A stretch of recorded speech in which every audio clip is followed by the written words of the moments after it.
Leafy is an early-stage venture capital firm investing in alternative medicine to address mental health and pain disorders. Today with you, Nikolay Tretiyakov and Bek Muslimov, and you're listening to Professionally Cannabis.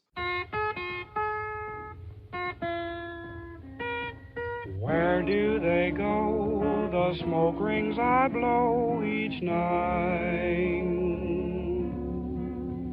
Oh, what do Today, I'm pleased to say that we are joined by the co-founding partners of European cannabis and psychedelics investment firm Leafy. And joining us today, we have Bek Muslimov and Nikolay Tretiyakov. As early investors in technology household names such as Monzo and Deliveroo, Bek and Nikolay continue to spot winners early in cannabis and psychedelics, investing in companies like Atai Life Sciences and Curaleaf. With the investment space booming in 2021, we cannot wait to pick their brains. So Bek, Nikolay, welcome to the Professionally Cannabis Podcast. Hi guys, hi Jonathan, hi Oscar. Pleasure to be with you on the show. We're very glad to have you with us, gentlemen. And as we know your listeners, this next question will come as no surprise to you. But what led you to the plant? Leaving aside that I was an occasional cannabis smoker myself, I joined forces with my partner Nikolay 8 years ago, and we started investing in tech. So this is really when my story began with the plant. We were edgy, contrarian, had a passion for frontier markets, and this is where cannabis opportunity came into play. And we invested in US cannabis company quite early on. I remember when Nikolay and we were bringing up our investments in conversation with our tech network here, it suddenly raised eyebrows. People didn't really understand what we were talking about. Medical cannabis was far from being legal in UK. 5 years forward, cannabis went mainstream in North America. Most of European countries legalized medical cannabis. And it certainly brought the attention to a broader class of stigmatized compounds such as psychedelics, primarily for its therapeutic value potential. And this is when Nikolay and I started incubating our investment strategy on alternative medicine, such as cannabis and psychedelics. And we aiming to address two major healthcare challenges, such as mental health and pain disorders. And Nikolay and we left our prior firm and embarked on a new journey with launching early-stage venture capital funds, Leafy. We'll continue to do what we are good at, investing in frontier markets and backing exceptional and visionary entrepreneurs. Yeah, maybe I should also mention what led me to the plant, actually, Jonathan. I think because it was a bit of a funny story, and actually not what but who led me to the plant. And I was quite young and naive. I was at uni, and actually it was my neighbor on in a campus block who was kind of living next to me, and he was blazing like a chimney on a daily, but he was but from kind of but actually I now realize he was quite educated guy. And he actually brought me to this plant, and I call it not only plant now, but medicine. Because when I moved to the UK and studied at university, I had some challenges, because obviously when you are moving to a foreign country, you need to adapt to many things, etc. So, and it was a little bit a challenging moment for me, and actually it led to some form of sleep disorders. So I, had insomnia for many days, and he was the guy who actually kind of advocating for this medicine, and he advised me just have a few puffs and check how my sleep was. And actually one day together with him we just had a great time. We were listening to the music and laughing, etc. But around maybe 10 p.m. That day I just went to bed and woke up the day after and felt really refreshed and relaxed. And actually that was like a wow moment for me. I realized how this really kind of can cure various kind of sleep deprivation patterns, I think. And so it's thankful to him, I think I was introduced to the plant and medicine. And that's how the journey started in my early 20s, I think, yeah. So you almost had a sort of early therapeutic experience. Exactly, it was my first-hand experience with that, yeah. And I occasionally, obviously, we like to say use it but don't abuse it. So, but occasionally, yeah, kind of I touch upon that, I tap into that. It does help me with many things in my life. Yeah. And fast forwarding to the investment side of what you guys do, from your previous experience of investing in tech, what aspects of this were you really able to leverage within your approach to cannabis investing and then, of course, psychedelic? Obviously, it's a completely different market, but over the last, I think, 10 years of investing, we've developed our own proprietary kind of analysis and framework, how we value companies, and we call it internally MMDEMS approach, which is like we have 8 various M's that we analyze, such as, for example, market itself, mindset of people, various metrics, how this team is gonna, monetize, how they're gonna mitigate various risks, etc. So that hasn't changed much. I think it's has been polished over time. That has kind of, has allowed us to develop this proprietary framework and enhance our conviction over time when we invest.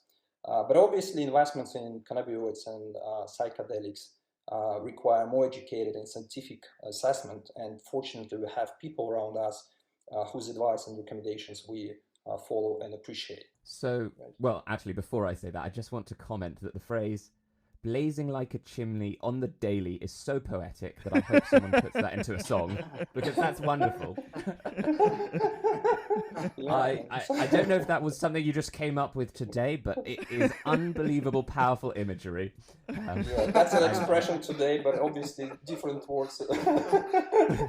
And I'm sure everyone's familiar with. I mean, that's such an evocative phrase. But to take it back to the investing side of things, rather, although maybe we'll talk about how that kind of behavior could play into the market strategy at some point. But to build on Jonathan's questions, it sounds like you use your tech framework in a very similar way to this industry that I would say is quite different to tech. And so could you perhaps enumerate what the core differences are in your approach? Do you have to look at different factors or think about different things in a sort of more systematic way? Because it doesn't feel like you're dealing with a Monzo here. So there are 2 major differences in our approach in investing in alternative medicine versus tech. So number one is regulation compliance, and number 2 is the investing is biotech specific. So I'll go deeper on each of these 2 points. So on the regulation side, so when we look at the opportunity, we assess the founding team on its thorough understanding how the business processes will be compliant with the medical and pharmaceutical regulation, and whether these founders has a capability to build these processes from ground up without external reliances on consultants. So this capability should be very much in-house, and this is in a similar way when we look at tech. We look for tech founders having tech capabilities in-house. And then we also assess the founding team, how they engage with the regulator, whether they have a proactive discussion with them. Regulators is there, obviously, to protect patient interests. So the founding team should build the business with that in mind. They should anticipate the needs and requirements of the regulator and be able to adapt the business to those changes. And then on the second point, that it's investing in alternative medicine is a biotech specific, there are 3 elements to that. So first is path to market is longer for pharmaceuticals and can take up to 8 years before the product actually hits the market. In tech, we invest in companies which already has a product market fit and have revenues. So the way we mitigate this product market fit risk is by looking for companies which can sell products, cannabis products, without receiving marketing authorization. So if we look at cannabis, for example, there are 2 paths to market. So one is selling unlicensed medical cannabis products, so nasal spray, capsules, extracts, which don't require a marketing authorization and can be sold under medical cannabis regulatory framework in each European country. And then the second is go through pharmaceutical approach, where you run the clinical trials and receive appropriate authorizations. So we look at the companies which actually employ a combination of those two approaches. So company which can sell products now and able to finance their operations, but then at the same time have a big ambition to become a pharmaceutical company, which actually can become more valuable. The second element to the point on that the investing in alternative medicine is biotech specific is that time to exit is much shorter. So we have one portfolio company you mentioned, Atai Life Sciences, where we invested in early 2019, and the company is planning to do IPO this year to fund phase 2 trials. So the investment horizon for this company between the time we invested and the company get public is 3-4 years, which is much shorter path compared to software tech. Having said that, we back in entrepreneurs who have long-term vision and want to truly transform the industry, not the entrepreneurs who actually want to get to liquidity sooner. So we have that alignment with entrepreneurs who have that long-term vision.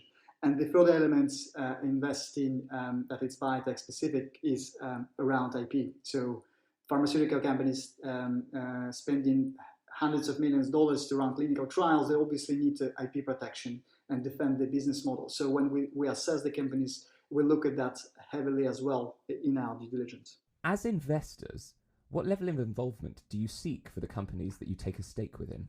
It actually varies from deal to deal, I think. When we lead investment rounds, we tend to take a board seat or at least an observer seat to stay closer to the company and its management. And as a kind of rule of thumb, we always ask founders how we can help them by leveraging our resources and network. Since we are a small team, we try to optimize our time and resources efficiently. And we also never impose our vision, since I think the nature of venture capital is to help but not to build and manage. Obviously, there are situations when things could go sideways and investors would have to step up in order to turn things around. But even I think in these circumstances, my personal experience has proved the opposite. So don't interfere, but give a hand to the founders when needed. So I'm interested to hear about the board positions. Maybe in practical terms, I'd like to know between the two of you on how many boards do you sit. But more than that, do you find that there's a huge variance in board meetings and the way boardroom politics plays out in the companies that you're part of? I always found that area quite interesting. Yes, I think we sit in maybe around 25% of our portfolio companies, kind of various boards, advisory boards or the kind of investment board. And obviously that would give you a closer kind of relations with the founder for sure. And also that kind of leading to kind of ring fencing your investment in a way as well. So obviously when we invest a bigger amount, so we want to this company eventually play out really well. We do require to take that position on boards, but also I think it's great just to have meetings in person, but actually what we have been lacking with this COVID-19 thing. And it's just great to meet them sometimes, to have an informal kind of conversation just before the board and after, have lunch, etc. So I think that it does allow you to create a stronger bond between the management and investors. I think kind of an informal connection will allow you to bring more value to the company by leveraging your network and resources.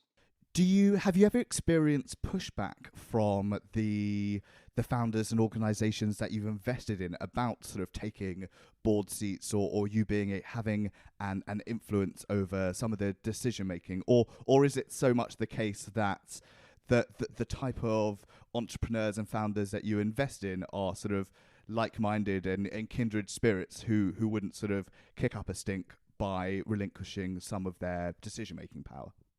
In terms of the pushbacks, yes, I think it happens quite often, but I think we tend to invest in people that we're comfortable with, and not on all levels, I would say, but at least at some professional level, I think we have to be aligned.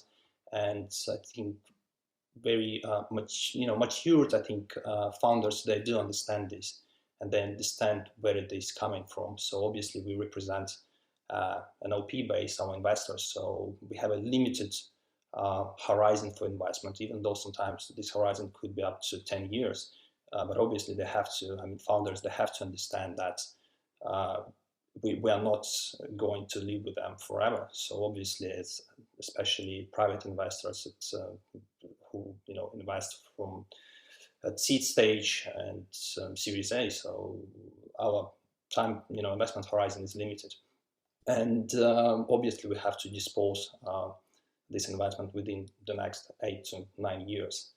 And but sometimes, we've encountered a few pushbacks, but I think we have quite successfully mitigated those things. And also, as Nikolay mentioned, we're looking for like-minded partners.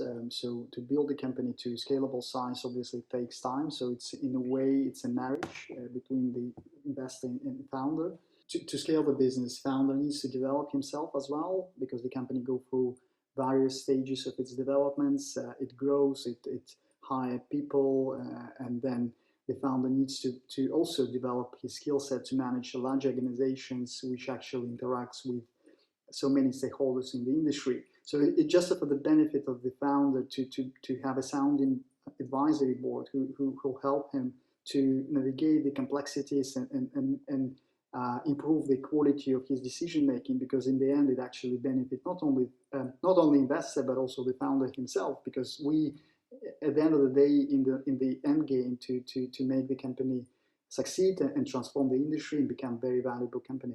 And you mentioned about scaling up and scaling the company there. So I'm sure there'll be many entrepreneurs and founders around the world listening to this who'll be perhaps interested in some insights in terms of what, as an investor, you see as sufficient scaling for a company that you invest in. So when folks come to you with their decks, what sort of return on investment are you guys really looking to have in a sort of, say, 5 to 8 year project?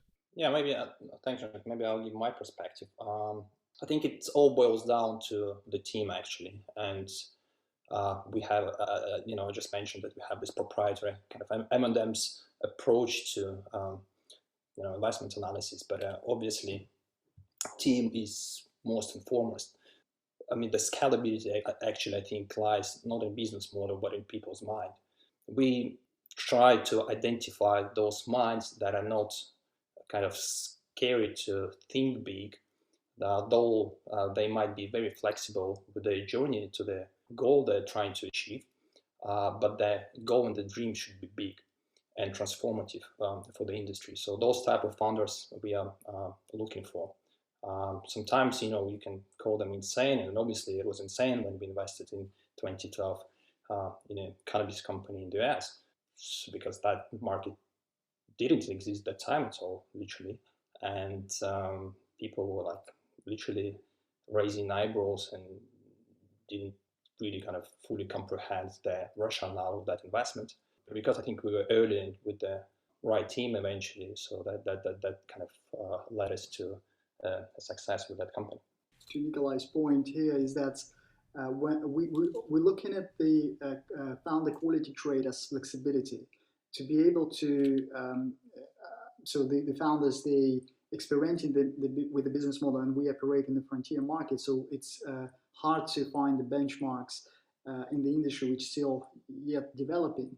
So, and the founder obviously will find that business model which will scale, and for the founder to find that right business model, obviously he needs to run experimentations and be quite cognitively flexible around the his beliefs and perspectives. And this is where the advisory board can come into play and help the founder to actually maybe change, bring the new perspective. And also the founder should be quite receptive to receiving that feedback. So yeah, flexibility would be quite important attribute of the founder trade to scale the business. And building on the point you made about, well, sometimes these investments feeling almost insane because they're so different from what's going on in the world at the moment. And I don't think that's the wrong way to think about things, actually, because that reminds me of a very, one of my favorite quotes from Bertrand Russell, which is something along the lines of, the reasonable man changes himself to accommodate the world as it is. The unreasonable man attempts to change the world, and therefore all progress is made on the back of the unreasonable man. That's brilliant. With that in mind, what areas of the European cannabis and psychedelics world are most exciting you right now? And I really want to hear who are those unreasonable men and women who are altering the sector and the world. Yeah, it's a great quote around a reasonable man, and I think that I can also maybe find another sort of word to describe that, which is high conviction. So being actually confident and convinced about own thesis and convinced regardless whether it actually may go and be contrarian to what the mainstream thinking. So we focus on two market segments for Leafy Tunnel. So 50% of the fund is allocated to European cannabis, and we invest across value chain. And in European cannabis, we stay away from cultivation, which will become highly commoditized in the future, and we focus on areas such as novel cannabis formulations, either being sold as unlicensed medical cannabis products or pharmaceuticals, distribution, which is downstream parts of the value chain. And we have example in our portfolio, a company called Ayuva Therapeutics, which is a leading wholesaler in Germany. The founding team has excelled in the expertise to connect supply, which is EU GMP compliant, with pharmacies. They secured one of the largest shipment of cannabis extracts in Germany. And the third area within European cannabis is ancillary. So it's a new ecosystem, and we need businesses which will enable this ecosystem. And we invest in pick and shovels businesses. We have a portfolio company which is in cannabis data intelligence, which provides the insights on the regulatory side, also on the patients.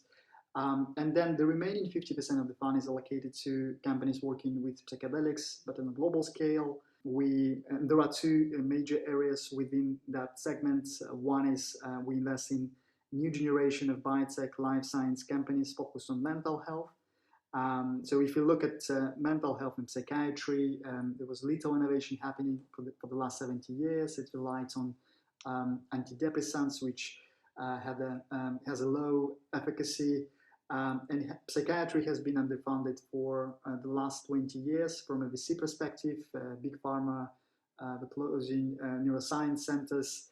And as a result of that, we see a crisis in mental health. And World Health Organization predicts that mental health to be a leading cause of disability and mortality. Unfortunately, COVID-19 doesn't help. And FDA, a regulator, is quite desperate for novel approaches and solutions. And this is where we see there should be a new generation of biotech life science companies working with these stigmatized compounds to address this challenge. And then the second area within a global psychedelics market segment is ancillary as well. So we're building a new ecosystem. We're talking about the new paradigm of mental health treatments. So it's a psychedelic assisted therapies, and they require trained therapists. And it should be companies which will provide the tools and platform to educate those therapists and create a new profession around this paradigm. And we have a portfolio company which is doing that. It's a company called Synthesis Institute. We also invested in a company called Maya Health. It's a software which measures a mental health condition of patient during psychedelic assisted therapy. In ancillary area of global psychedelics, we also see that diagnostic of psychiatric illnesses is outdated. And if you look at every other healthcare categories, they use biomarkers. So for example, cancer, they use biomarkers to stratify patients. Unfortunately, in the psychiatric drug development, it doesn't exist, and it doesn't exist again due to lack of innovation happening in psychiatry, due to lack of funding, due to lack of novel approaches, and because of that crisis, regulator is relaxing the framework to enable that innovation, and we see that new companies emerging in that area, and hopefully with the collective efforts, we'll be able to address that challenge in mental health. And guys, in what way do you see the European cannabis and psychedelics landscape developing differently to, for example, North America's? And in that, what opportunities could this create? Yeah, so Europe, and also when we launched Leafy Tunnel, we focus primarily on medical and pharmaceutical for cannabis and psychedelics. So Europe will stay largely medical and pharmaceutical in the next five years.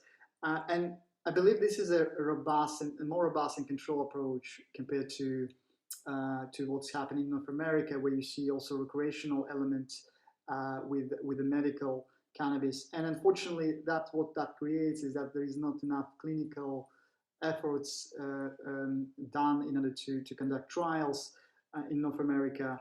Also, federal prohibition contributes to that. So what that creates is really opportunity for Europe to become a leader in pharmaceutical industry for alternative medicine, such as cannabis and psychedelics.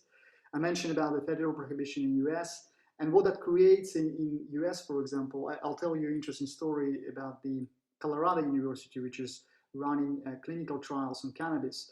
And because of the federal prohibition, they're not allowed to run trials because they will lose federal funding. So the way they bypass that regulation, they take lab equipment, they put it in minivans, and they take minivans outside of the university territory to be able to run these clinical trials. So they compliant with the laws in US, but unfortunately, that's the way they run trials is not scalable. And it doesn't help the advancement of the science in cannabis, cannabinoid pharmaceuticals. In Europe, we don't have that problem. We don't have the federal prohibition, so universities can run trials, they can receive funding, and in fact, it's already happening. And the fact that GW Pharmaceutical Company, one of the largest cannabinoid pharma acquisition that happens, the company is from UK, so that's not a coincidence. And also, we have in Europe biotech clusters like Basel. Basel is a home to all the big pharma companies, and as a result, we see new biotech companies emerging there. We have biotech clusters in Denmark. There is a Medican Valley, and there is a plethora of new, interesting, exciting biotech startups emerging from this area, working with the cannabinoid pharmaceuticals. So we're very excited about Europe as to taking a leading role in cannabis and psychedelics pharmaceuticals. I also will mention another company which Nikolay and I are quite fond of. It's a company called Bek Muslimov, where we invested last year. This is a spin out from a Beckley Foundation, which is based in UK. They accumulated 20 years of research in cannabis and psychedelics. I think it's in parallel to anything that exists in the world. And as a result of that, they did a spin out and they created Bek Muslimov, which working with the new class of psychoactive pharmaceuticals. And this is a quite exciting company. And also, it's based in Europe, in UK and in Europe. So as evidence to that's Europe consistently producing a new generation of pharmaceutical companies in this area. Brilliant. And actually, I think the Beckley Foundation and the people behind it are someone that we should really have on the podcast as well. So after this episode, I'm going to ask you to make an introduction. Absolutely. For sure. We will, yeah. Perfect. And I think we've got time for one final question. The time's really flown by today. And I think this one goes out to perhaps any listeners wondering, okay, what makes Leafy Tunnel special in the venture fund space in European capital? And who would you like to come out to reach out to you after this episode? Is it companies with business plans? Is it investors to put into the fund? Is it some other sort of interaction? What does really differentiate us from others in this market is basically, maybe it boils down to the three key pillars. It lies in our approach, strategic vision, and geographic focus, and also the team itself, and I think our strengths as the team. So on the first one is our approach. I think we didn't set up the firm for the sake of investing in cannabis and psychedelics. I think the idea to set up a fund kind of was stemming from the problems we've seen. And obviously pain and mental health disorder affect 40% of the world's population, and the current standard of care has been compromised with its ineffectiveness and numerous side effects, let alone accessibility. In turn, I think this has created a growing unmet medical need for alternative treatments and novel compounds, as opposed to existing pharmaceuticals. Some recent clinical trials have demonstrated very promising results with psychedelics and cannabis in treating mental health and pain disorders, and those compounds, hopefully they're nearing regulatory approval for medicinal use quite soon. Also I think we strongly believe that cannabis and psychedelics are both largely under-researched.